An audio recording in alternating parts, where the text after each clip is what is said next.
Fake News Part 3. Why is fake news a problem?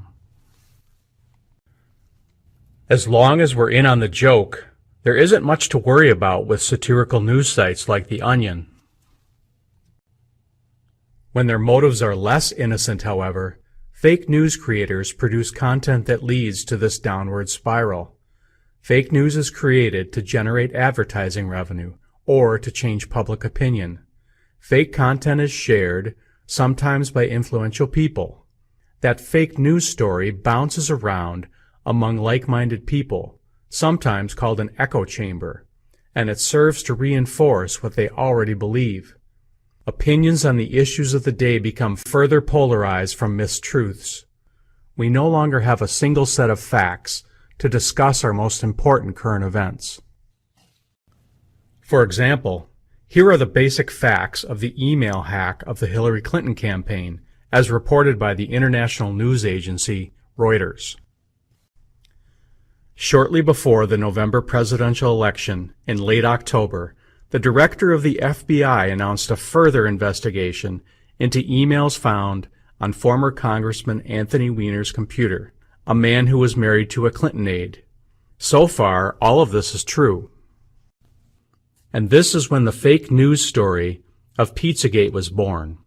In order to sow confusion and create a scandal where none existed, bloggers, partisan news outlets, and fake news conspiracy generators claimed that the new emails revealed a pedophile sex ring located in a D.C. area pizza restaurant called the Comet Ping Pong Pizza Shop. Fake news, like all effective propaganda, weaves some truth together with outrageous lies. In the internet and social media age, partisan and fake news sources bombard readers with the same lies so quickly and often that, for the audience who is eager to receive it, it rings true. Plus, when influential people share those same lies, the credibility of the story is enhanced among like-minded individuals, who then further share with friends. In most cases, fake news doesn't nearly lead to violent tragedy. However, in response to online stories, a 28-year-old man brought and fired a gun at that pizza restaurant to search the basement to rescue children. Turns out, the place has no basement, there were no children. He eventually pleaded guilty to both federal and local charges. Rarely, you will see those responsible for publicizing fake news stories walk back their statements, often in response to commercial or public pressure. With Pizzagate, some of those responsible did just that.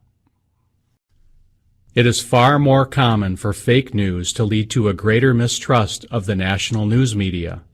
That distrust is also fueled by those who take every opportunity to discredit the legacy news organizations, like the New York Times and TV network news.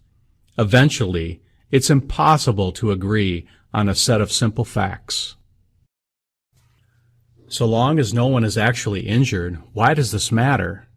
First, fake news leads to more divided discourse, where we can't discuss important topics effectively. Fake news makes it easier to scapegoat and dehumanize others, such as immigrants, political, ethnic, and racial minorities, and this has led to violence and war. Third, it creates a misinformed electorate, so no one is certain what candidates or policies actually stand for. Fake news builds a distrust of media and legitimate news stories. And finally, it creates more cynicism among the population. Unfortunately, fake news is by no means limited to political stories.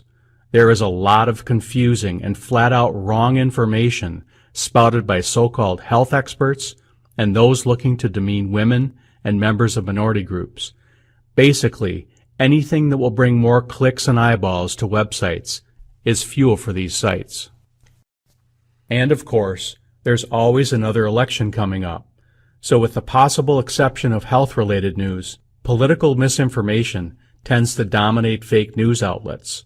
The hope for many is that by producing fake news, they will turn citizens off to politics and away from voting booths. That's why it's important to practice these 4 habits. Stay informed, Be cautious with news items. Don't share fake news. And vote.